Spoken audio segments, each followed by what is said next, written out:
Ramazan'ın şanına gelişen bayram olsun. Bir de cennet kapısını açtıracak bayram olsun. Günahlarımız ötülen, rızasına yetilen, hak rahmetini yetiren mukaddes bayram olsun. Tutun oradalarımız, kılan namazlarımız, eden dualarımız Allah'dan kavul alsın.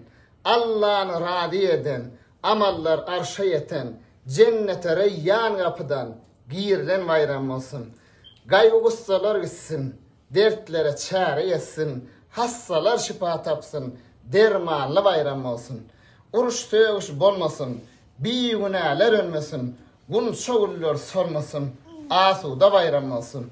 Ulu keçi beğensin, beğençten yüdler gülsün, alem söygüden olsun, söygülü bayram olsun.